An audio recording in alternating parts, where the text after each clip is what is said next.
Assalamualaikum warahmatullahi wabarakatuh.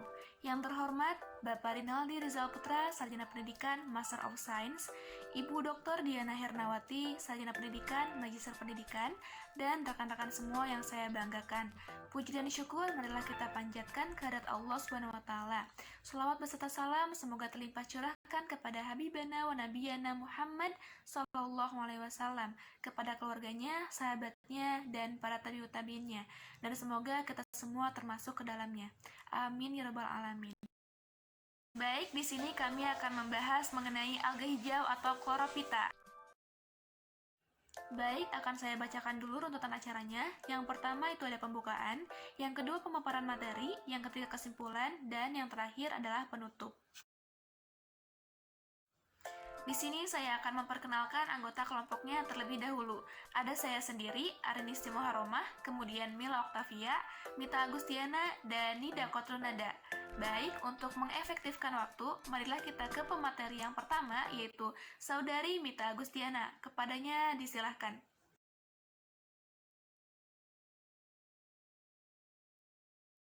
Terima kasih kepada moderator. Di sini saya akan menjelaskan tentang pengertian chlorophyta atau alga hijau dan karakteristik dan klasifikasi alga hijau. Yang pertama, pengertian chlorophyta. Istilah chlorophyta berasal dari Yunani kuno, yaitu chloros yang artinya hijau dan phyta yang artinya tumbuhan. Jadi, chlorophyta atau alga hijau adalah kelompok alga berdasarkan zat warna atau pigmentasinya. Kandungan pigmentasi utama yang dimiliki oleh alga hijau atau chlorophyta adalah klorofil dengan pigmen tambahan berupa karoten atau pigmen merah kekuning-kuningan. Yang kedua ada karakteristik dan klasifikasi alga hijau. Berdasarkan bentuk dan tidak dapatnya bergerak, alga hijau dibedakan menjadi 6 macam genus. Yang pertama, alga hijau bersel satu tidak bergerak. Contohnya chlorella dengan karakteristik berbentuk bulat, hidup di air tawar atau di air laut, bereproduksi secara vegetatif dengan membelah diri. Yang kedua ada alga hijau bersel satu dapat bergerak. Contoh yang pertama ada Chlamydomonas sp dengan karakteristik berbentuk bulat telur, memiliki 2 flagel, 1 vakuola, stigma, dan kloroplasnya berbentuk mangkuk atau pita yang mengandung pirenoid. Pirenoid ini yaitu merupakan tempat penyimpanan cadangan makanan. Contoh yang kedua ada Euglena viridis, bentuknya seperti mata, memiliki flagel, klorofil, dan stigma. Bereproduksi dengan membelah diri. Euglena ini juga ada yang mengelompokkannya ke dalam protozoa. Yang ketiga ada alga hijau berbentuk koloni tidak bergerak. Contohnya Hydrodicotion sp. Koloninya berbentuk jala, banyak ditemukan di air tawar. Reproduksi secara vegetatif dengan fragmentasi dan secara generatif dengan konjugasi. Yang keempat ada alga hijau berbentuk koloni yang bergerak. Contohnya Volvox globator dengan karakteristik bentuk koloninya menyerupai bola berflagel. Habitatnya di air tawar. Antar sel Volvox globator memiliki plasmodesmata, yaitu benang sitoplasmik pada dinding yang menghubungkan sitoplasma dari sel satu dengan yang lainnya. Plasmodesmata ini berfungsi untuk meneruskan impuls. Yang kelima ada alga hijau berbentuk filamen atau benang. Contoh yang pertama ada Spirogina sp dengan karakteristik habitatnya di air tawar, tubuh berbentuk benang tidak bercabang, kloroplas berbentuk pita, spiral, dan memiliki pirenoid yang banyak. Contoh yang kedua ada Oedogonium sp, filamennya tidak bercabang, kloroplas berbentuk jala, pirenoid banyak dengan inti sel satu besar. Dan yang keenam ada alga hijau berbentuk talus atau lembaran.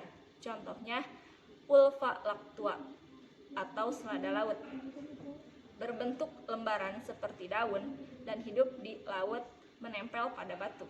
Dapat dimakan, reproduksi secara vegetatif dengan membentuk zoospora dan secara generatif dengan isogami.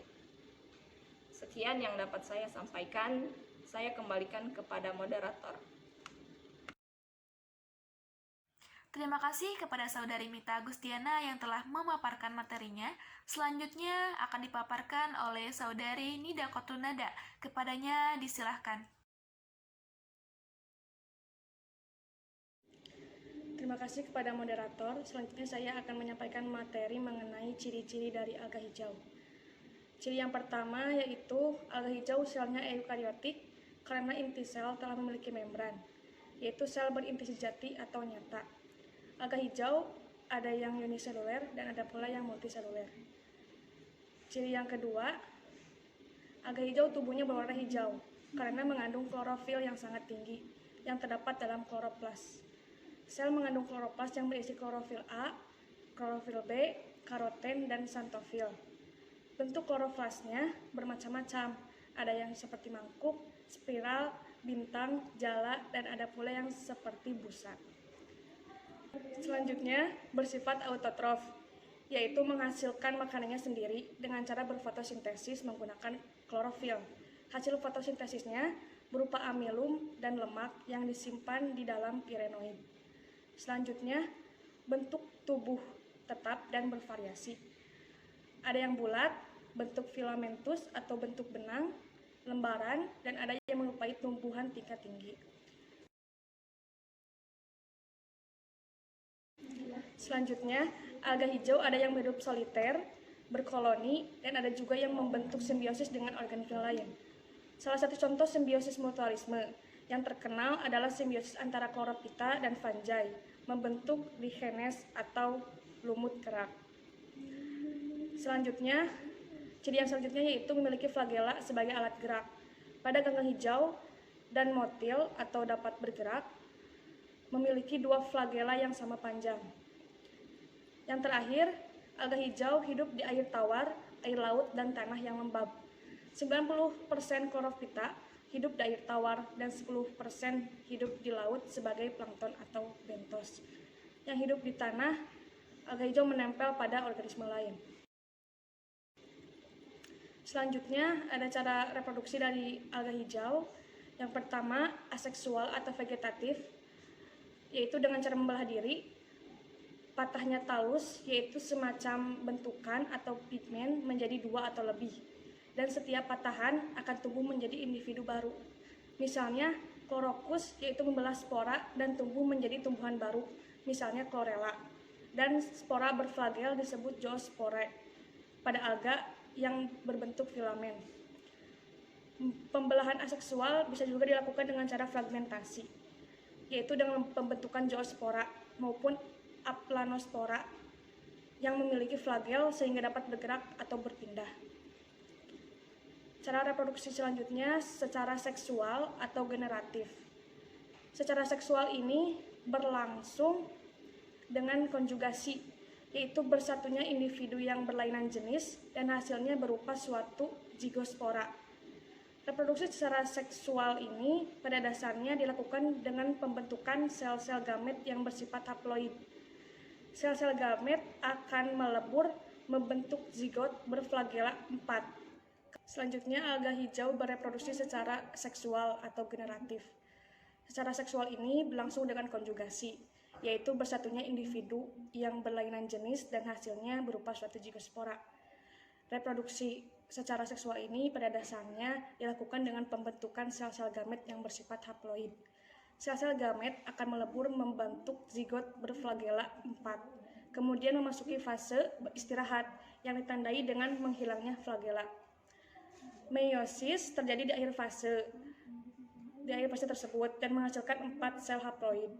Sel ini akan tumbuh dan berkembang menjadi individu baru.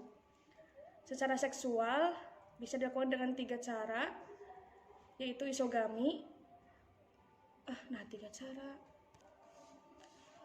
Secara seksual ada 3. Yang pertama isogami, yaitu penyatuan 2 gamet yang identik, tidak ada perbedaan antara jantan dan betina. Yang kedua, heterogami, yaitu penyatuan dua gamet yang dapat dibedakan antara gamet jantan dan gamet betina. Yang terakhir ada ogami, yaitu penyatuan dua gamet yang benar-benar berbeda. Misalnya, satu gamet yang berukuran kecil dan bergerak, sedangkan gamet yang lain sangat besar dan tidak bergerak. Sekian materi yang dapat saya sampaikan. Saya kembalikan ke moderator. Terima kasih. Terima kasih kepada saudari Nida Kotrunada yang telah memaparkan materinya. Selanjutnya akan dipaparkan oleh saya sendiri mengenai perincian filum, contoh spesies, dan juga peranan alga hijau bagi kehidupan manusia dan juga ekologis. Nah, perincian filum dari Chlorophyta atau alga hijau ini memiliki filum yang bernama Chlorophyceae. Chlorophyceae ini terdiri dari 4 ordo. Yang pertama ada Volvocales. Volvocales ini ditemukan di air tawar. Kemudian koloninya berbentuk bola, berjumlah antara 500 sampai 5.000 buah. Yang kedua ada Ulutricales. Ulutricales ini hidup sebagai plankton di dalam air tawar dan juga hidup pada kulit-kulit pohon yang basah dan tembok-tembok yang lembab. Yang ketiga ada Chlorococales. Chlorococales ini sel-selnya selalu mempunyai satu inti dan satu kloroplas yang masih sederhana. Yang keempat ada Ulvales. Ulvales ini ditemukan di dasar perairan laut dan menempel di dasar perairan.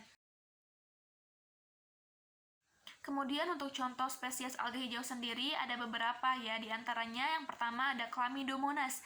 Chlamydomonas ini merupakan alga air tawar. Genus ini tumbuh melimpah di air tawar yang mengandung senyawa amonium. Contohnya seperti ada yang di PPT ya gambarnya. Nah, yang kedua ada Volvox. Volvox ini hidup di kolam, baik yang temporer maupun permanen. Nah, jika jumlah Volvox ini banyak melimpah di air tawar ini, nah, akan memberi warna hijau pada air tersebut, pada kolam tersebut ya. Kemudian contoh yang ketiga ada Chlorococcum. Chlorococcum ini banyak dijumpai di tanah yang basah atau tembok-tembok yang lembab dan bentuknya sendiri terdiri dari sel-sel yang soliter. Contoh yang keempat ada Chlorella. Chlorella ini bentuknya bulat sampai bulat panjang dan kloroplas berjumlah 1 dan berbentuk mangkuk. Yang kelima ada Pediastrum. Pediastrum ini merupakan xenobium atau koloni yang hidup bebas dan terapung di kolam-kolam dan danau sebagai plankton.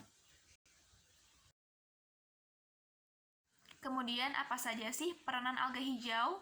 Pastinya alga hijau ini memiliki kepentingan dan manfaat bagi manusia dan juga ekologis ya.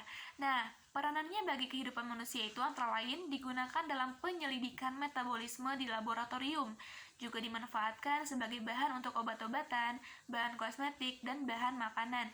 Alga hijau juga yang disebut sebagai Chlorophyta ini kita kenal sebagai rumput laut. Nah, kemudian alga hijau digunakan dalam pengobatan kanker dan untuk ekologisnya mereka dapat membantu mengurangi karbon dioksida di atmosfer.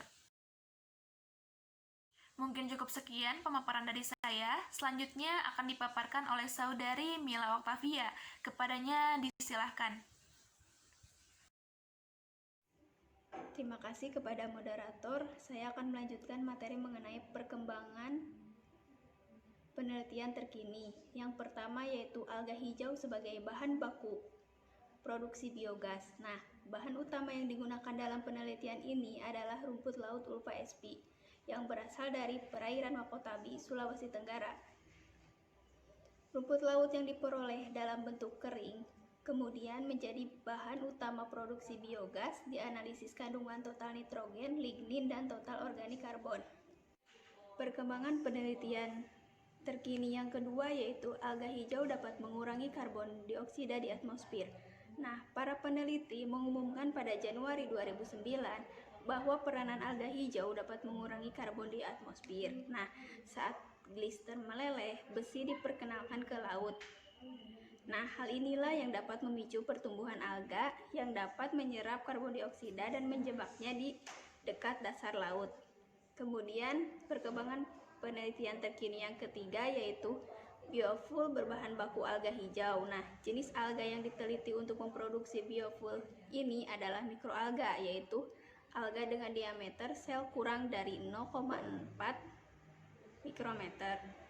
Kemudian, mikroalga dapat dimodifikasikan secara genetik yang untuk memilih produk yang akan dihasilkan. Nah, apakah kandungan gula atau zat tepungnya yang tinggi sebagai bahan baku biobutanol.